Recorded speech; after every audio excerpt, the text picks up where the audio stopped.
Kajian hati. Hati. Baik, sekarang kita kasih kesempatan Bunda di sini untuk bertanya. Yang mana yang mau nanya, Bun? Ada yang Gimana, kerudung, Bun? ada yang kerudung merah tadi mana ya?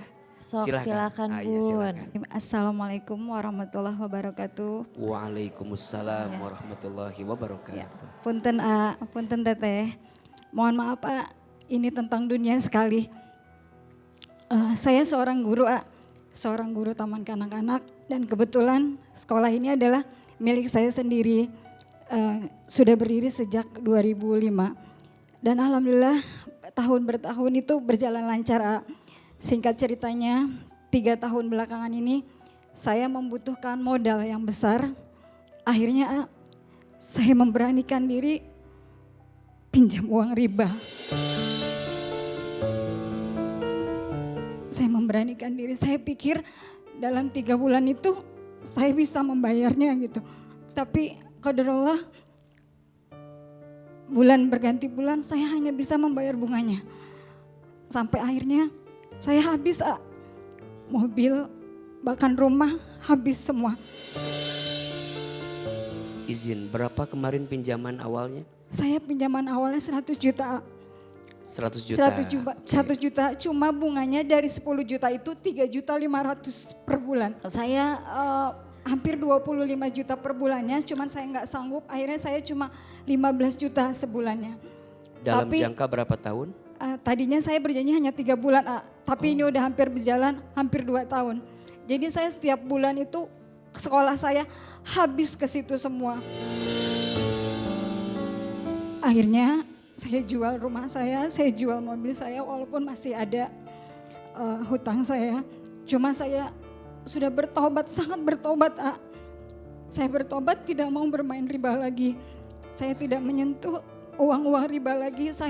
Saya bayar dengan halal, dengan uang hasil jerih payah saya sama suami saya. Alhamdulillah saya sama suami keadaannya baik dan suami itu sangat mensupport.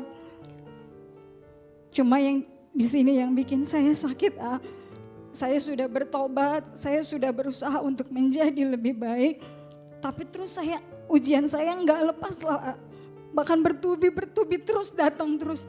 Anak saya sakit, orang tua saya sakit.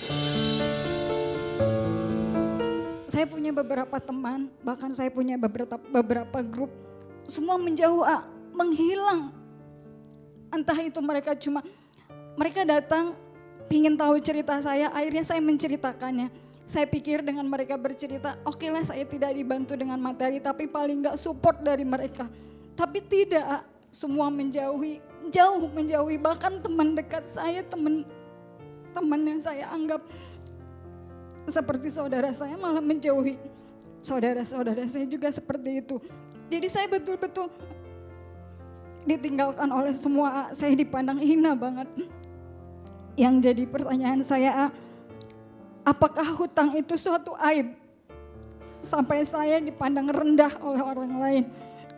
Bagaimana sikap saya ketika kita dipandang rendah dan dijauhi oleh orang lain? Bunda, hati-hati dengan dosa riba. Riba itu dosa yang akan menghancurkan diri kita bukan hanya di dunia tapi juga nanti di akhirat. Kalau boleh sedikit rumuskan hukuman yang Allah siapkan untuk para pelaku riba. Ada 5 tingkatan. 1, pelaku riba di dunia dicabut keberkahan. Hilang ketenangan. Maka mohon maaf. Sebelum kita bicara tentang ribanya, hutang saja. Hutang itu kata Nabi sesuatu yang meresahkan di siang hari dan menggelisahkan di malam hari. Betul? Bunda sayang kalau punya hutang, gelisah gak? Deg-degan gak? Kapan deg-degannya? Pas jatuh temponya ya? Lelah, capek. kayak nggak ada ujungnya hidup, betul? Terus mikirin, lelah, dibikin gelisah. Kenapa? Dosa riba. Di dunia saja dicabut keberkahan. Mohon maaf, pulang ke rumah, di keluarga, lihat, nggak tenang. Tidak akan tumbuh daging pada harta yang dihasilkan dari harta yang haram. Yang ada justru harta yang haram itu akan jadi bahan bakar nanti di dalam api neraka. Mohon maaf. Maka izin ya, kalau sekarang kita mengarungi kehidupan dunia, lagi merasa lelah, merasa gelisah, coba dicek. Mungkin ada harta haram yang pernah kita makan. Dan disitulah dicabutnya keberkahan. 2, di alam kubur. Pelaku riba di alam kubur itu diibaratkan seperti orang yang berenang di lautan darah. Darah apa Ustaz? Iya, darah pelaku riba itu akan jadi tempatnya dia nanti di alam kubur. Dia pengen keluar dari darah tersebut. Sudah melipir ke pinggir, masuk lagi, masuk lagi. Sama ketika di dunia, kayak gak ada habisnya. Senang dia memanfaatkan keuntungan dari riba yang dia dapatkan. Di padang mahsyar, dia diajak berperang oleh Allah dan Rasulnya. Sampai kata Allah, bawa harta ribamu, bawa harta yang kamu banggakan selama ini, berperang denganku. Na'udzubillah min dzalik. Di yaumul hisab, hilang pahalanya. Tadi harta yang kita kumpulin dari riba akan melilit semua tubuh kita. Perutnya, lehernya, tangannya habis. Dan ingat, ketika di sana tidak ada yang bermanfaat. Yaumun la yanfa'u malun wala banun illa man atallaha biqalbin salim. Nanti di sana nggak ada yang bermanfaat. Harta yang kamu kumpulkan, kedudukan yang kamu banggakan, gak akan bermanfaat kecuali orang yang datang kepada Allah dengan hati yang selamat. Dan yang kelima, pelaku riba kekal selamanya di dalam api neraka. Maka bagaimana AA? Kalau masih ada kesempatan bertobat, bertobatlah. Bersihkan sebelum kita dihabiskan nanti ketika di akhirat. Maka bunda sayang, kalau sekarang bunda merasa dari riba itu Allah hilangkan semua. Rumah habis, mobil habis, kendaraan habis, aset habis. Gak apa-apa.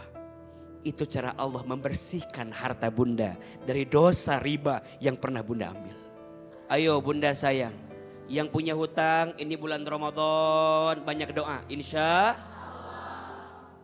ada satu doa yang sering AA dawamkan, AA bacakan. Doa ini dibaca setiap hari Jumat pada asar.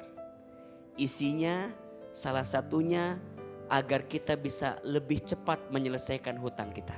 Bismillahirrahmanirrahim.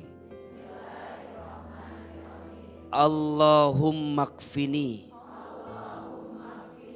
bihalalika an haramika wa aghnini bifadlika amman siwaka. Ya Allah, cukupkan aku dengan yang halal dan jauhkan aku dari yang haram, dan kayakan aku dengan karuniamu daripada aku bergantung kepada selainmu. Amin. Mudah-mudahan kita yang sedang berurusan dengan hutang piutang, Allah bantu kita melunasinya.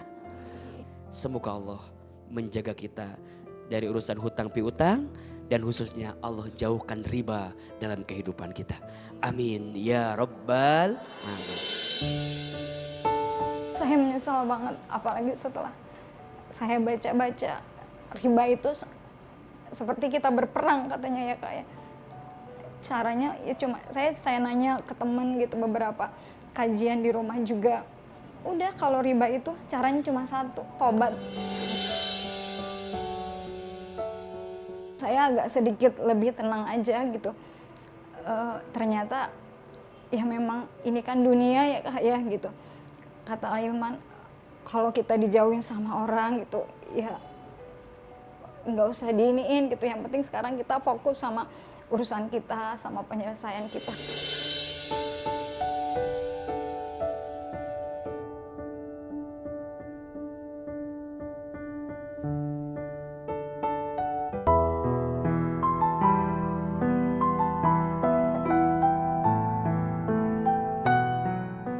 Ya Allah, maafkan kami yang sering merasa kurang atas setiap nikmat yang Kau berikan.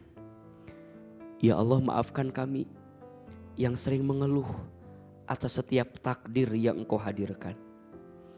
Ya Allah, maafkan kami yang sering gelisah dengan dunia. Ya Allah, maafkan kami yang sering tidak tenang dalam urusan dunia.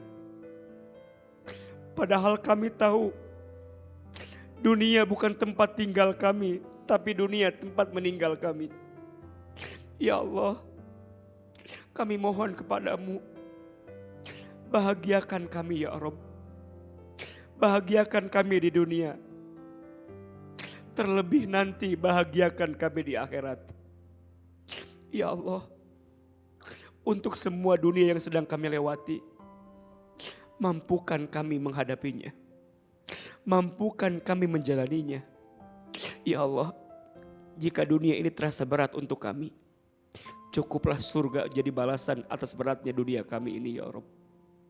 Rabbana atina fid dunya hasanah wa fil akhirati hasanah wa qina azabannar. Subhana rabbika rabbil izzati amma yasifun wassalamun alal mursalin walhamdulillahi rabbil alamin. Ya Allah, masukkan kami nanti ke dalam surgamu. Amin ya rabbal alamin.